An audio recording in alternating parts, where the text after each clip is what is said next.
Last lecture में हम applications of collides को स्टडी कर रहे थे, उसकी इम्पॉर्टेंट प्रॉपर्टीज़ के बारे में डिस्कशन कर रहे थे।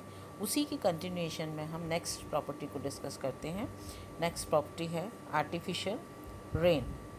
If colloidal dust particles are spread in the atmosphere, then the colloidal dust particles combine with the oppositely charged colloidal particles of the cloud, which convert the water in big drops, and thus artificial rain is performed. Artificial rain इस तरीके से होती है। Next है blood clotting कि blood clotting जो है वो किस तरीके से होती है। Blood is a colloidal solution, as you know. When the blood flows from any part of the body, then at that part freshly prepared solution of ferric chloride or alum is dropped. Coagulation of blood takes place, which stops the blood flowing.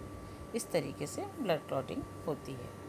Next है कि blue sky कैसे होता है। तो the sky appears beautiful blue in daytime. The cause of this is a scattering of sunlight. In the atmosphere, colloidal dust and water molecules are present. When sunlight falls on these particles, जब sunlight इन particles के ऊपर पड़ती है, then they scatter the blue color of the sunlight. So sky appears blue. इस तरीके से आसमान जो है वो नीला दिखाई देता है। ये सारी इंपॉर्टेंट प्रॉपर्टीज़ हैं कोलाइड्स की। नेक्स्ट प्रॉपर्टी है फॉर्मेशन ऑफ डेल्टा। डेल्टा किस तरीके से बनते हैं। The portion of sea shore where the rivers fall into it becomes hard and rock like, which is called as delta. The formation of delta at the junction point of the river and sea is the result of colloidal coagulation. ये figure में आप देख रहे हैं। While flowing from fields, rocks, etc., river brings so many colloidal particles of sand and other materials, and in the sea water there are so many salts dissolved in. When both the waters of rivers and sea mix together, then the colloidal particles coagulate and accumulate there continuously, and this delta is formed as shown in this figure. Figure में आप देख रहे हैं किस तरीके से delta का formation होता है। नेक्स्ट है Cottrell precipitate. In protection of the atmosphere from smoke and dust coming out from factories, electrophoresis is used. Chimney of the factory is attached with cotral precipitator. Gases containing smokes and dust are passed through it. In this cotral precipitator, two electrodes of high voltage are fitted with the effect of electricity. The colloidal particles of dust and smoke get neutralized and are precipitated at the bottom, and the gases freed from smoke and dust go out from the top. Figure में आपको दिख रहा है किस तरीके से gases जो है वो निकलती हैं। कॉट्रल प्रेसिपिटेटर किस तरीके से काम करता है।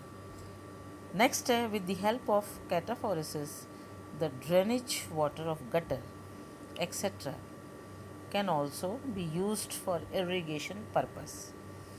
If this is passed through some electric field, then the colloidal particles of filth, etc., are coagulated and precipitated, which can be used as manure, and water free from this can be used in irrigation. Irrigation में किस तरीके से हम इसको use करते हैं। Drainage water of the gutter के drainage water को किस तरीके से हम कैटाफोरेसिस की हेल्प से, उसकी सहायता से, इस प्रोसेस की सहायता से किस तरीके से हम काम किया जाता है, इरिगेशन के लिए यूज़ किया जाता है। लास्ट जो उसकी प्रॉपर्टी है क्लेंजिंग एक्शन, किस तरीके से सफाई जो है, क्लेंजिंग एक्शन साबुन वगैरह का किस तरीके से होता है। The cleansing action of soaps and detergents are also due to colloidal chemistry. Soaps and detergents dissolve in water to form colloidal solutions, dissolve होकर के कोलाइडल सॉल्यूशंस बनाते हैं, which are adsorbed by oily surfaces and with the flow of water removed along with dirt and dust and make the surface clean. तो ये सारी properties थी, important properties थी collides की. हाँ, तो applications of colloids are completed. Okay.